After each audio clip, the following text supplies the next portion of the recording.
Hello students, welcome back to my educational YouTube channel RT lectures. Students, आज का जो हमारा टॉपिक है वो है interaction of radiation with matter के ऊपर। तो आज हम इसका पार्ट फर्स्ट करेंगे, उसके बाद में इसके अगले पार्ट्स करेंगे। तो स्टार्ट करते हैं हम interaction of radiation with matter, जिसके अंदर आज हम स्टडी करने वाले हैं। एक तो एटेन्यूएशन के बारे में कि रेडिएशन का एटेन्यूएशन किस प्रकार से होता है, और दूसरा है हाफ वैल्यू थिकनेस और 10th वैल्यू थिकनेस, दोनों के बारे में हम स्टडी करेंगे। इसमें किस प्रकार से किसी रेडिएशन बीम को किसी माध्यम से गुजारा जाता है, तो उसमें किस प्रकार के चेंजेज जाते हैं, तो उसमें किस प्रकार से वो एटेन्यूएट होती है, इसके बारे में डिस्कस करेंगे। और जो किस प्रकार से उसको रेडिएशन की इंटेंसिटी को आधा करते हैं तो उसको हाफ वैल्यू थिकनेस कहते हैं। रेडिएशन की इंटेंसिटी को जो माध्यम 1/10 कर देता है तो उसको 10th वैल्यू थिकनेस कहते हैं। इन सभी पॉइंट्स में, इन सभी चीज़ों के बारे में आज हम डिस्कस करने वाले हैं। तो शुरू करते हैं हम सबसे पहले एटेन्यूएशन से।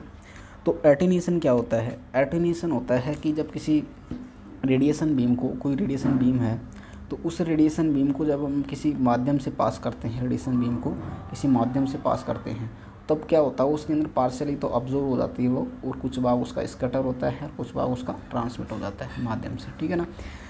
तो जैसे कि मैंने I0 इंटेंसिटी का कोई बीम है, उसको मैंने माध्यम से पास करवाया है, ऐसे ये कोई मीडियम है, उससे पास करवाने के बाद जैसे कि उसकी इंटेंसिटी I रह जाती है, तो क्या हुआ, उसकी इंटेंसिटी में चेंजेज हो गया। मतलब पहले वाली जो इंटेंसिटी, इनिशियल इंटेंसिटी I0 थी, वो बदल के आई होगी। तो उसमें हुआ क्या कि कुछ भाग तो उसका एब्जॉर्ब हुआ, कुछ स्कैटर हुआ, और कुछ भाग उसका ट्रांसमिट होकर हमें आई प्राप्त हुआ, ठीक है।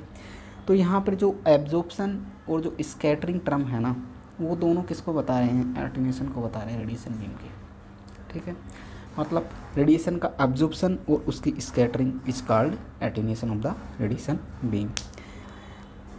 इसके परिणाम स्वरूप क्या होता है, जो रेडिएशन की इंटेंसिटी होती है उसमें क्या होता है, चरघातांकी रूप से उनके अंदर डिक्रीज होता है, मतलब वो कम हो जाती है, एक चरघातांक एक्सपोनेंशियली कम होती रहती है। That means the first few centimeter of the medium attenuate the radiation heavily, whereas later thickness attenuate lesser। ये कहना चाह रहे हैं कि जब रेडिएशन की जो इंटेंसिटी है वो चरघातांकी रूप से कम होती जाती है। मतलब जो पहली थिकनेस, कुछ थिकनेस के अंदर जो रेडिएशन का एटेन्यूएशन होता है बहुत अत्यधिक मात्रा के अंदर होता है, मतलब फर्स्ट फ्यू सेंटीमीटर में जो एटेन्यूएशन होता है बहुत हैवीली होता है, ठीक है ना। जो बाद वाली जो थिकनेस होती है पूरी की पूरी, उसके अंदर एटेन्यूएशन धीरे धीरे होता है। तो इसका जो ग्राफ बनता है वो इस प्रकार से बनता है, ऐसे। ये फर्स्ट थिकनेस है, ये यहाँ तक, जैसे मैं इसको थिकनेस बता देता हूँ इस यहाँ पे एक्स कोऑर्डिनेट पे। तो जो ये थिकनेस है यहाँ पर, तो इसका क्या है कि मतलब बहुत अत्यधिक मात्रा में एटेन्यूएशन हुआ है इसका, मतलब जल्दी ही ये मतलब एटेन्यूएट हो गई। और जो बाद वाली थिकनेस थी उसके अंदर धीरे धीरे एटेन्यूएट हो रही है ये। तो इसका जो ग्राफ बनता है वो एक चरघातांकी रूप से ग्राफ बनता है इसका।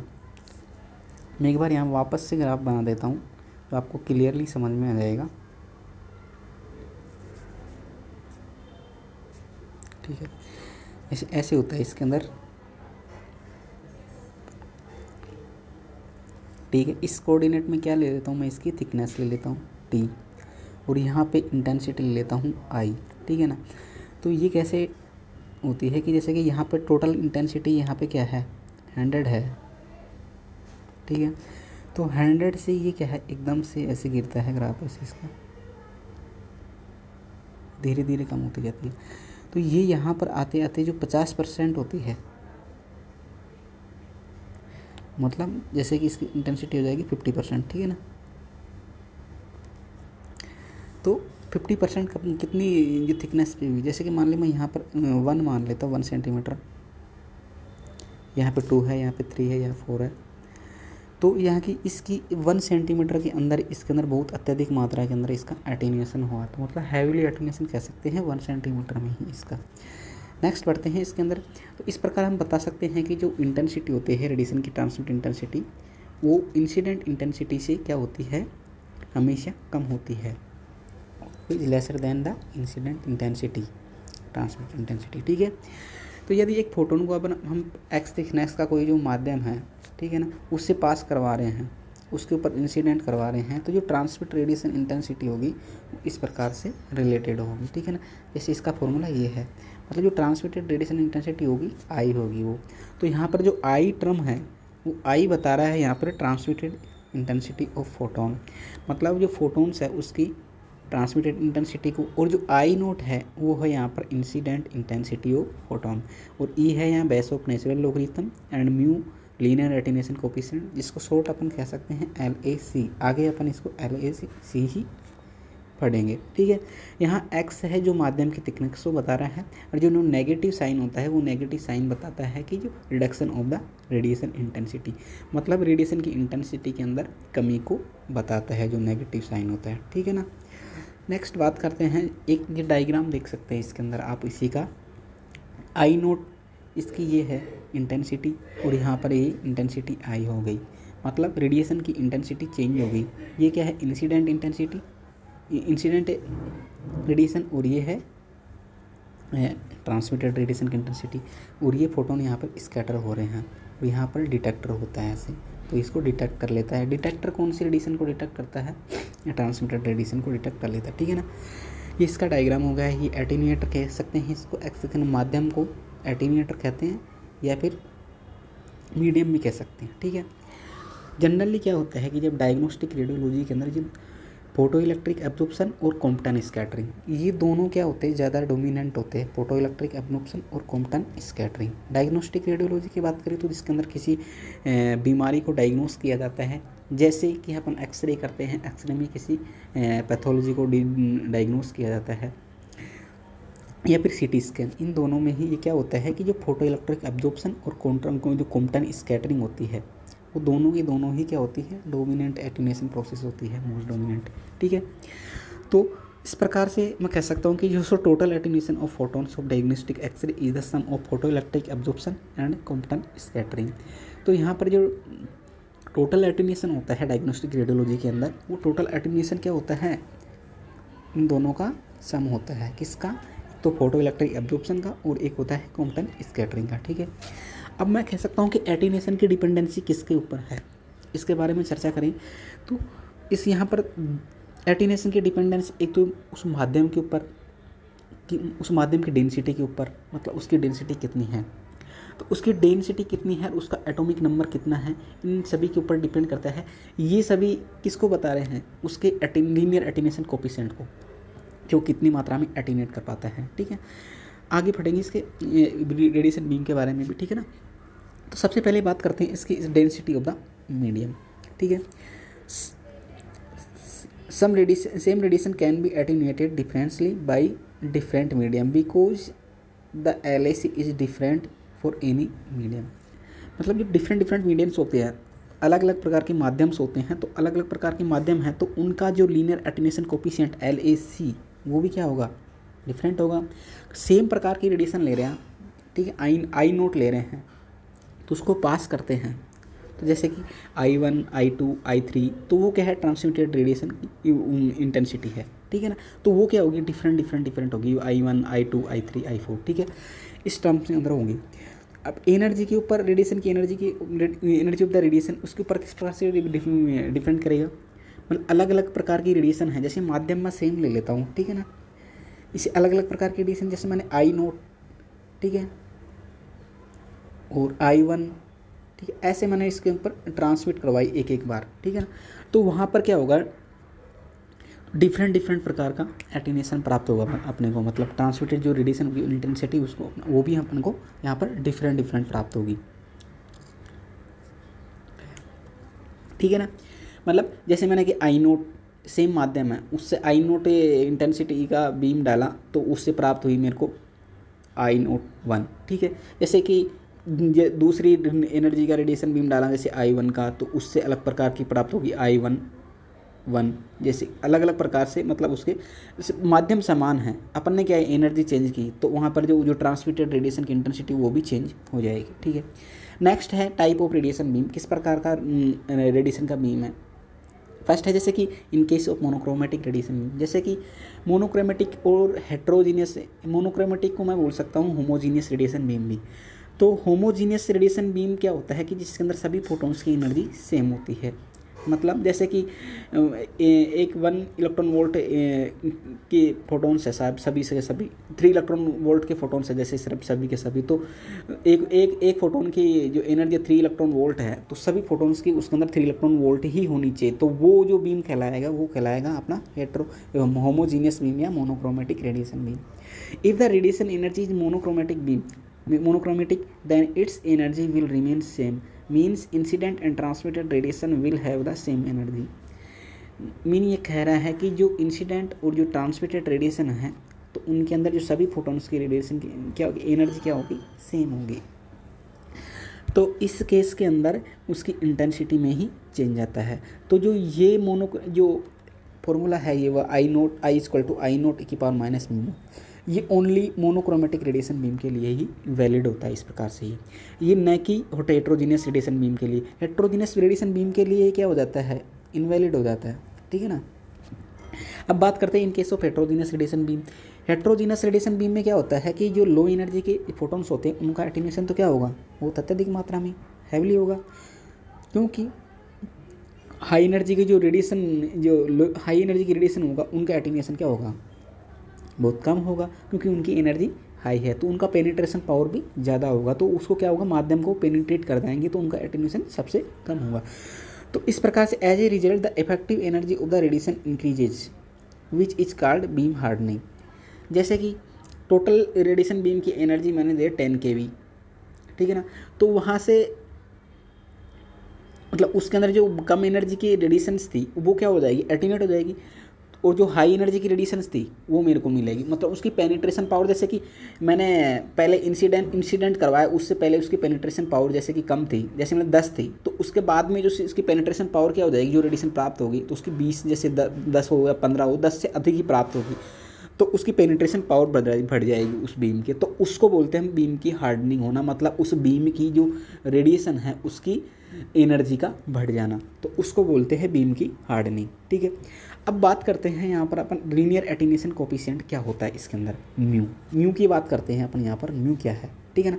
तो लीनियर एटीन्यूएशन कोफिशिएंट किसको बता रहा है, एक मतलब पर यूनिट पाथ लेंथ के अंदर रेडिएशन की इंटेंसिटी में कितना डिक्रीजमेंट हो रहा है या रिडक्शन हो रहा है, उसको बता रहा है linear attenuation coefficient, reduction of intensity per unit path length, ठीक है। इसका मतलब है कि mu is the amount of photon remove in 1 centimetre travel in the medium. मतलब कोई फोटोन अगर 1 सेंटीमीटर माध्यम के अंदर ट्रेवल कर रहा है, अब तो कोई फोटोन बीम माध्यम के अंदर ट्रैवल करता है 1 सेंटीमीटर, तो उस बीम के अंदर फोटोन्स 1 सेंटीमीटर के अंदर कितने फोटोन्स रिमूव हुए हैं, मतलब उस 1 सेंटीमीटर के अंदर कितने फोटोन्स रिमूव हुआ, उनकी नंबर्स को अपन यहाँ पर काउंट। उसके LHC concept very useful. LHC concept generally किस में यूजफुल होता है, जैसे कि फर्स्ट है understand city principle. City principle में क्या होता है कि यहाँ जैसे एक्सरे सोर्स है, ठीक है ना, और ये इधर डिटेक्टर होता है और यहाँ बीच में पेशेंट होता है, तो यहाँ से जब रेडिएशन आती है तो ये अब्जॉर्व होके और ट्रांसमिट, कुछ भाग इसका अब्जॉर्व हो जाता है, कुछ ट्रांसमिटेड हो जाता है, कुछ का स्कैटरिंग हो जाती है, ठीक है ना। तो यहाँ पर जो एटीन्यूएशन होता है इसका, जो लीनियर एटीन्यूएशन कोफिशिएंट पेशेंट के जैसे टिश्यू का कितना है, उसके बोन्स का कितना है, तो वो डिफरेंट होता है, तो उस अनुसार से वो डिफरेंट प्रकार से अब्जॉर्ब होती है रेडिएशन। तो ये लीनियर एटीन्यूएशन कोफिशिएंट इसे सिटी प्रिंसिपल के अंदर बहुत ही यूजफुल होता है, ठीक है। सेकंड है रूम की shielding design in radiation safety. Radiation safety areas like that therapy and x-ray room, इनके अंदर जो रूम की जो वॉल बनती है उनके अंदर भी उसको ध्यान में रखते हुए, लीनियर एटीन्यूएशन कोफिशिएंट को ध्यान में रखते हुए बनाई जाती है, तो वहाँ पे भी ये बहुत यूजफुल होता है, ठीक है। नेक्स्ट है लीनियर एटीन्यूएशन के कोफिशिएंट के बाद में है मास एटीन्यूएशन कोफिशिएंट, ठीक है। अगर लीनियर एटीन्यूएशन कोफिशिएंट को मैं डिवाइड कर दूँ डेंसिटी से, डेंसिटी ऑफ द मीडियम, तो अपन को प्राप्त होता है mass attenuation coefficient. Attenuation of radiation can be expressed in terms of the material rather than distance, ये कहना चाह रहा है कि जब डिस्टेंस के अलावा हम जो रेडिएशन का एटेन्यूएशन होता है उसको मटेरियल के मास के टर्म्स के अंदर भी अपन उसको एक्सप्रेस कर सकते हैं। यहाँ पर है मास ऑफ द मटेरियल, ठीक है, mass of the material rather than distance के अलावा हम मटेरियल के मास के रूप में भी इसको प्रदर्शित कर सकते हैं एटेन्यूएशन को, ठीक है। एमएसी क्या होता है, जो rate of photon attenuation per unit area. MAC को हम लिख सकते हैं इसके डेफिनेशन को कि जो mass attenuation coefficient is the rate of photon attenuation per unit area mass, मतलब एक यूनिट एरिया मास के अंदर कितने फोटोन्स का एटेन्यूएशन हुआ है वो बता रहा है हमारे को मास एटेन्यूएशन कोएफिशिएंट के बारे में, ठीक है। एरिया मास कैसे निकालेंगे, अगर थिकनेस जो उस माध्यम की थिकनेस उसको मल्टीप्लाई कर दूँ मैं डेंसिटी से उस माध्यम की से, तो वहाँ पर मेरे को एरिया ऑफ द मीडियम प्राप्त होगा। तो उसकी जो यूनिट होगी ग्राम पर सेंटीमीटर स्क्वायर होगी। एमएसी का जो फॉर्मूला हो जाएगा MAC equal to mu upon rho, ठीक है। एमएसी इसका जो linear attenuation coefficient of the upon density of the medium, ठीक है। सेकंड बात करें जो टॉपिक है वो है half value thickness HVT and 10th value thickness TVT, ठीक है। हाफ वैल्यू थिकनेस को मैं HVL हाफ वैल्यू लेयर भी कह सकता हूँ। हाफ वैल्यू लेयर क्या होती है कि ये एक कोई माध्यम मीडियम की थिकनेस को बताती है हाफ वैल्यू लेयर या हाफ वैल्यू थिकनेस, कि उसकी थिकनेस कितनी है, उसकी वो थिकनेस जो कि उसकी जो इंसिडेंट रेडिएशन की इंटेंसिटी है उसको उसमें से ट्रांसमिट होने के बाद में आधी कर दे। कहने का मतलब यह है जैसे मैं कोई माध्यम ये माध्यम ले रहा हूँ, ठीक है, यहाँ मैंने इसके ऊपर इंटेंसिटी कितनी डाली रेडिएशन की I0, तो जो इसकी इंटेंसिटी क्या हो जाएगी इससे ट्रांसमिट होने के बाद I0/2, मतलब इसकी इंटेंसिटी क्या हो गई आधी हो गई। प्रारंभिक इंटेंसिटी की आधी कर दे वो माध्यम की थिकनेस जो रेडिएशन की प्रारंभिक इंटेंसिटी को आधा कर दे, तो वो क्या कहलाएगी उसकी HVL, that mean half value thickness, ठीक है। इसकी ओरिजिनल वैल्यू की आधी कर देती है, ठीक है। फॉर ए गिवन मीडियम, एक दिए गए माध्यम के लिए it is different, for a given medium it is different for different energies.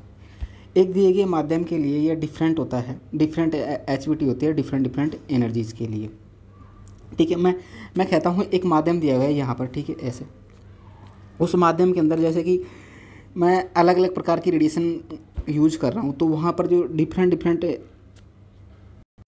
प्रकार के HVL लेने पड़ेगी मेरे को, ठीक है ना। जैसे कि 1 सेंटीमीटर है तो 1 सेंटीमीटर से जैसे कि I से इक्वल टू I0 प्राप्त हो रहा है, तो मैंने यहाँ पर I को 2I कर दिया, तो वहाँ पर तो इसकी जो HVL होगी तो HVL भी इसकी बढ़ानी पड़ेगी, तो उसकी 1 सेंटीमीटर से 2 सेंटीमीटर हो जाएगी, ठीक है ना। तो इस प्रकार से जो एक माध्यम के लेकर एनर्जी चेंज करेंगे तो उसकी जो हाफ वैल्यू थिकनेस है वो भी चेंज हो जाएगी, ठीक है। For a given energy it is different for different medium. यदि मैं एक ही एनर्जी यूज़ करता हूँ और अगर मीडियम अलग अलग यूज़ करता हूँ तो उनके लिए भी मेरे को अलग अलग HVL लेनी पड़ेगी, ठीक है। नेक्स्ट है इसके अंदर रिलेशनशिप HVT एंड LAC के अंदर क्या रिलेशनशिप होता है, उसका फॉर्मूला है ये mu effective equal to 0.693/HVT half value thickness. Half value thickness depends on the atomic number and density of the medium, मतलब हाफ वैल्यू थिकनेस किसी रेडिएशन बीम के लिए कितनी होगी वो उस पर माध्यम के जो एटॉमिक नंबर होता है परमाणु क्रमांक होता है उस पर और उस माध्यम की घनत्व मतलब डेंसिटी के ऊपर डिपेंड करता है, ठीक है। HVT is increase with increasing of photon energy, that mean अगर किसी माध्यम कोई एक माध्यम है उसके अंदर अगर मैं फोटोन की एनर्जी बढ़ाऊंगा तो उस माध्यम की जो मेरे को HVT प्राप्त होगी, तो उस HVT उसके फोटोन की एनर्जी के बढ़ाने पर उसकी HVT भी मेरे को बढ़ानी पड़ेगी, तभी जाके मेरे को उस एनर्जी के लिए उसकी जो इंटेंसिटी है ना आधी मिलेगी मेरे को। कहने का मतलब ये है कि मैं फोटोन की एनर्जी बढ़ाई मैंने, तो फोटोन की एनर्जी बढ़ाने के बाद में मेरे को उसकी जो थिकनेस होगी वो भी मेरे को बढ़ानी पड़ेगी उसकी इंटेंसिटी आधी प्राप्त करने के लिए, ठीक है ना। HVT increase with increases of photon energy for a given material thickness low energy photon.